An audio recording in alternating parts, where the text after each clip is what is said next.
Good morning and welcome to the ADHD's World of Fantasy Sports.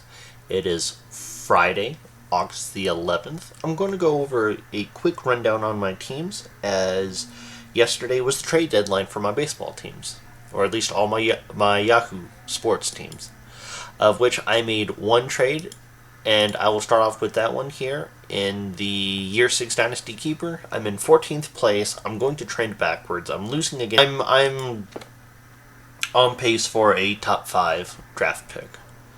So my trade was, I went and traded with the guy in 5th place. And I moved some prospects around. I moved Chase DeLauder out, which I really didn't want to, but I also moved Dalton Rushing out, which is okay. I don't see Dalton Rushing being a world beater at catcher, and I always tend to find catchers on the waiver wire anyway, so I'm not really concerned. Who I got back was a second round pick from a guy that's probably going to finish in the middle of the second round, so I'm looking at 30th overall. Should net me a decent prospect next year. I also have Yanquiel Fernandez out of Colorado. He's currently in AA right now, and Jonathan Claes, who I believe is in High A at the moment. But Claes has fantastic speed. He's not going to hit home runs. He's going to be like Luis Arroyas if Luis Arroyas hit fucking stole bases. He is currently at the AA level in Arkansas in the Texas League. He's only batting .223. He got 10 home runs, which is nice. 10 home runs in 76 games gives him a slug of .402, which means he's not really doing much else. Yeah, 15 doubles, which he needs to work on that. But he's got 42 stolen bases in 51 chances. I like that. At single A this year, he had 17 stolen bases in 21 chances. That's 59 stolen bases in 70 chances over 97 games, or across 154 plate appearances. That's okay. I like that. Yes, he's batting .248 combined, but with one more year of experience, he should be alright. He batted .300 his first year, he batted .245 his second, he batted .267 his third year. That's going 4 in Rookie League, in the Dominican Summer League, took the year off for COVID, then you're looking at Arizona Complex, California League, and then when he went to the Northwest League in A+, he batted .333. And I'm under the impression that the Northwest League kind of pumps up your numbers a little bit. That's kind of like where all the pitchers are really learning their stuff. So, with that in mind, as long as he improves on the .223 average next year, he should be good for me. I like him in, September of next year. Which is why I picked him up. I really didn't want to give DeLauder away because DeLauder is going to hit 300, or he's at least going to hit 270 with 20 home runs every year. So I gave up a guy, but I'm hoping to get speed from there, and then Fernandez is hitting in Colorado, and hopefully he can transform into something that I can pass over. So, I also have the Joe Rogan League. I'm in 16th place. Not going to make the playoffs. There wasn't really a point in me moving people around on this team. Yes, I've got Eloy Jimenez. Yes, I've got Teoscar Hernandez. Yes, Mike Tauchman is actually doing something for me this year.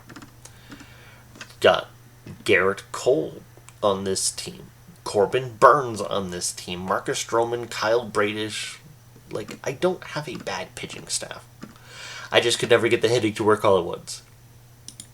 I also have the European League, the Europe MLB 23 League. I am 9-8 in 5th place on there. I am up 8-4 against the 9th place team. That's going to net me another win and push me up to 4th place right now. Because 4th place is down against 6th place, and I will be ahead 10-8-0. He will be back 9-7-2. I might be half a game back at him. I got to do the math in my head again. But I'm solid in the playoffs there, so I'm not really worried. Hardball, another Dynasty League. I'm losing 11-2 against the first place team. That's okay. I don't mind that. It's going to be alright. I've got prospects on this team that are going to sit here and churn a little. I've got Soderstrom at catcher. I've got Steer at third base. Somebody let Esquiel Tovar go from Colorado. I've got Yoshida in left. I've got Frelick in center. I've got a host of prospects. Madrigal. I've got Diaz that came up.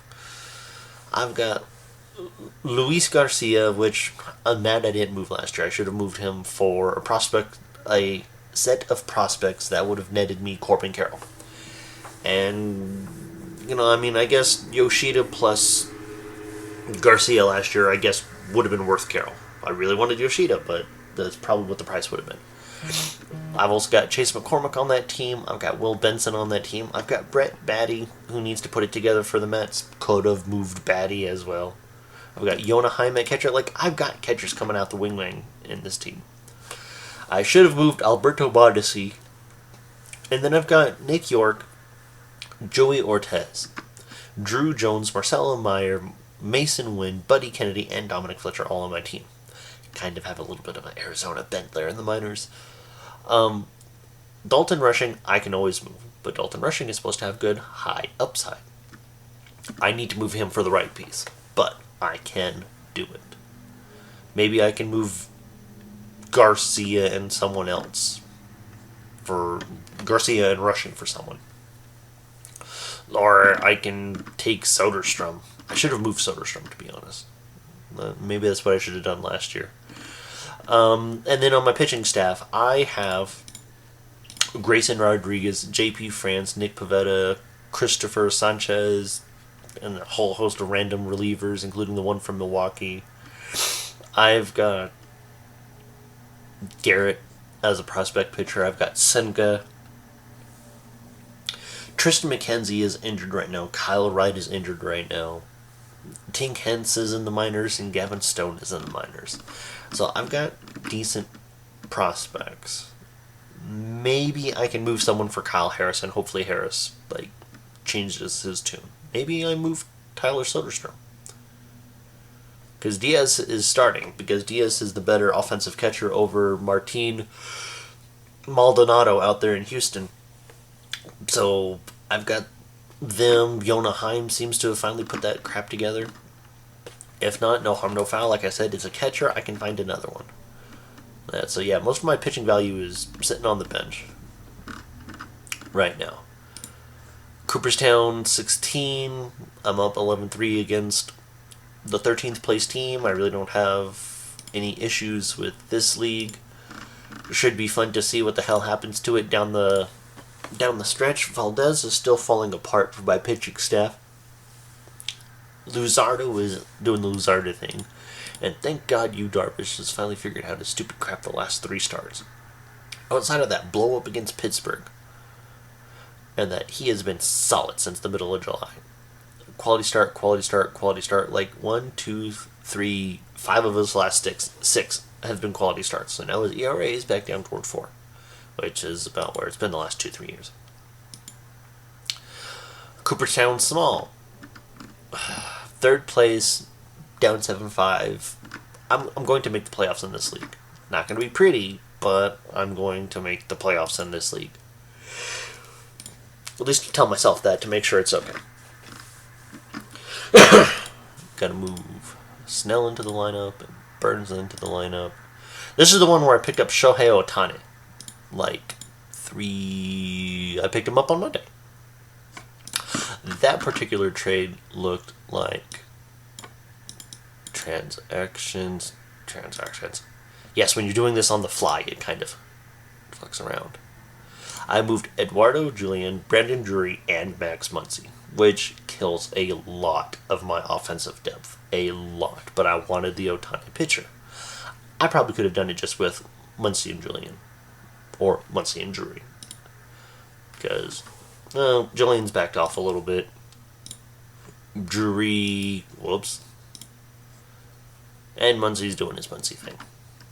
Alright, well, maybe I'll know for next time in the small league, because I would have been able to do something better about it. But it's not like I'm dealing with scrubs.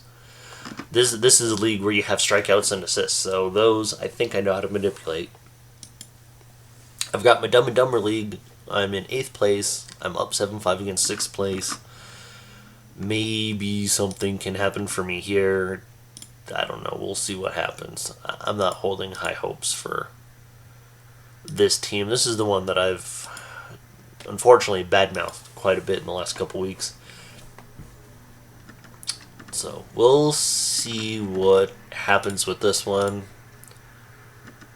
Try and at least set it up so I've got good prospects coming in next year. And then last but not least, I've got my ESPN team.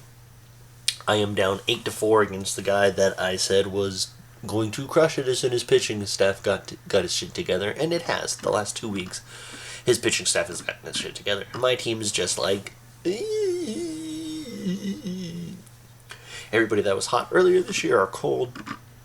I won 7-5 last week. 8-4 is not going to help. Losing 4-8 is not going to help me this week. Third place is going backwards, and I can't take advantage of it. If I was up 8-4, I'd be feeling okay because third place would fall out of the playoffs right now. Fifth place is going absolutely bonkers. His team is finally putting its crap together, which kind of scares me. Fourth place is there. Sixth place is moving backwards. I gotta check the numbers on that because he's down 3-7-2. Maybe the guy that's in last place can upset sixth place a little bit more, but I need to get something going on. I'm a hair away on a bunch of stats. I am 1 win back. I am 1 run back. I'm 1 home run back. I'm within 3 RBIs. It is Friday morning. I have a chance to make that up in 3 days. But we'll see what happens. Maybe, maybe I can catch a break here. If I can steal 2 of those, if I can make it back to 6-6, or at least 8-4-2, and then, hopefully third place still craps their pants, or at the very least sixth place still craps their pants, that can move me up into prime position with 4 weeks left in the regular season, and not a very pleasant schedule coming up. This originally was supposed to be a very cakewalk game when I looked at it 2 months ago. Not anymore. And then I've got to face the guy that's in third place and scuffling. I've got to face the guy right behind him. Maybe I can squeeze something out. And then I've got to face the guy that's in second place and then the guy that's in last. I don't want to pin my hopes on that last week of the season, but I saw that at the beginning, saying that I might need those 4 games to boost me into the freaking playoffs. So, we'll see what happens. We'll see if I can roll out this, hope my pitching staff can crush everybody, and then steal a batting category or 2. Or at the very least, tie. If I can tie a batting category. All I need to do is win 6-5-1. I don't need to win by a gajillion. All I need to do is win more categories than the other person. Hell, if I win 1, 0, and 11, it's still technically a win. Ugly, but it's a win. But 6-5-1 is more accurate. So, thank you. This was a little quick one. I'm going to come back later this weekend. I have a fantasy hockey draft starting Monday. That's a salary cap league. I want to go over that one. I have a dynasty league at work that I am trying to put together some trades on. I'd like to discuss that later at length. So I have fantasy hockey and fantasy football coming up later this weekend, and I appreciate everybody for tuning in. Thank you very much, and have a great day.